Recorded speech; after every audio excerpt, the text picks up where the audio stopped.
What's up, YouTube? This is my 2003 4.7 liter Dodge Ram 1500.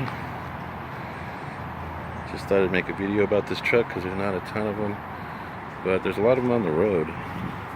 The front ends get sloppy quick. I recommend redoing all your ball joints in the front and replacing the stock rotors. I got power stop rotors and brakes on here. They work magnificent. I put Moog ball joints, bottom ball joints, upper control arms, and tie rod ends just a little while ago. The bottom ball joint is a pain in the butt. If you have the money, you can replace the whole bottom control arm with just a few bolts, and it's a lot easier. But the front ends do get sloppy on these, especially the four-wheel drive versions. But Moog makes a little bit better ball joints. You can actually, they got Zerk fittings. You can actually get in there and lube them up. 4.7 liters are decent engines. Not a whole lot of power. You got like 230, 240 horsepower. They're easy to work on. Lots of space though this year. Once this airbox comes off, everything's really easy to get to. Spark plugs are all real accessible. Keep all of this stuff free from debris and leaves and junk up in here.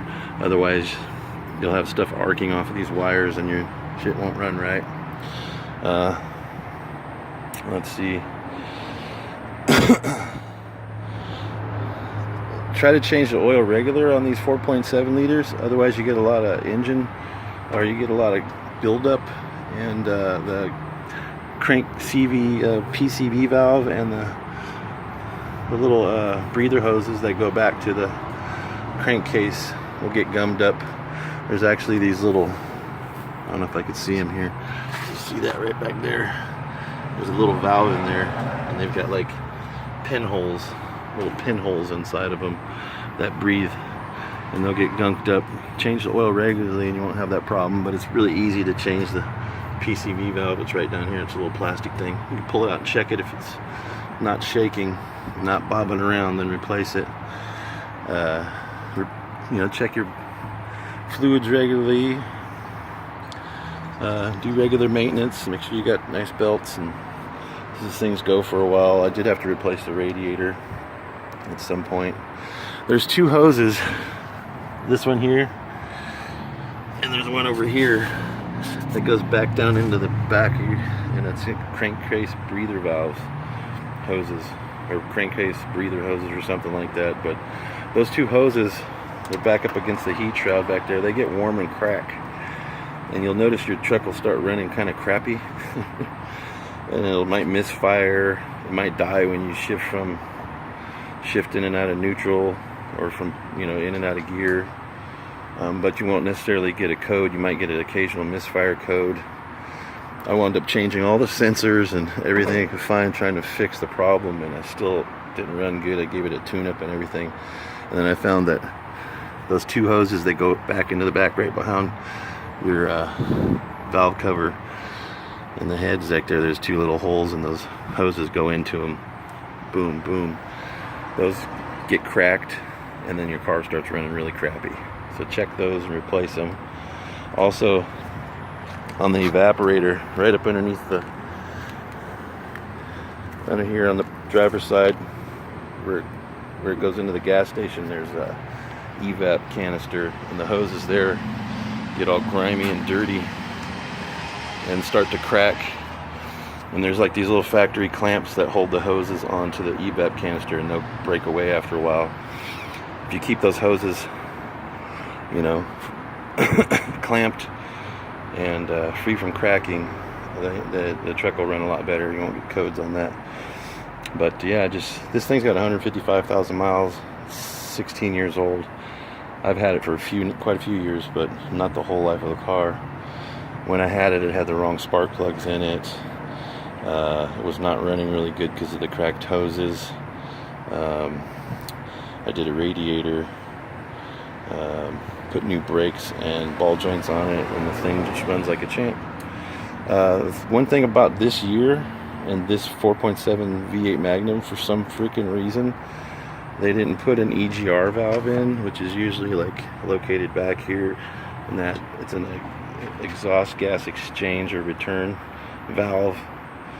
And a lot of people think that's mostly just for emissions control and stuff, but it actually helps warm the vehicle up in the morning as it cycles the hot gas back in. And without that, she's kind of a cold bitch. Maybe when she's new and the cam's not worn, or the valve seats and all that stuff's not worn, it's not too big of an issue. But once you get over like 75,000 miles, you start getting up into the 100,000 mile range, you'll notice, like, if you just jump in her and start her up and try to put it in gear and drive off, she'll sputter and run kind of rough. I've done everything you can do to try to fix that. I've changed every sensor, done everything I do besides tearing it down and like putting a new cam in it and new, lifters and all that, all that stuff. But if you just start her up and let her warm up for like a minute, literally just a minute, maybe two, she just purrs like a kid and she runs like a champ. It probably also has to do with the different materials that the engine block, the heads and the intake manifold are made out of. But just takes a minute for her to warm up, and then once she's going, she runs like a champ. She'll burn through like a quart of tranny fluid in a few years, so just keep an eye on that. If your trannies know, you'll hear you can hear your torque converter kind of working a little bit. But other than that, she's been a great truck, pretty reliable. Keep a fresh battery in it. These things will start acting really weird if you got a battery that's on its way out. You can take the battery in, they'll say, no, the battery seems good. Check it on your meter, it seems good. Put it in your truck starts acting weird, throwing strange codes. So for whatever reason in this pickup truck, with these computers that Dodge is using, keep a nice, fresh, strong battery in it. Otherwise you'll get weird reactions. But I don't know, I like these trucks. I noticed there wasn't a ton of videos on them. They're easy to maintenance, easy to keep on the road. They run really strong and good as long as you keep up on them.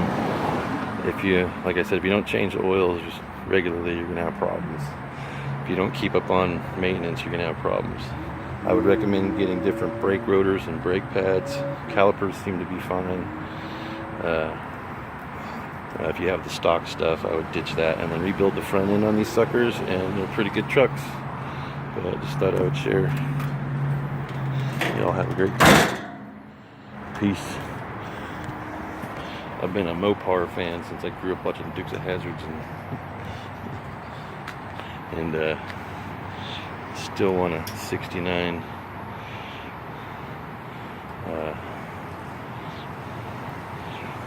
Charger in my driveway someday. Archie. Anyways, have a good day, people. Peace.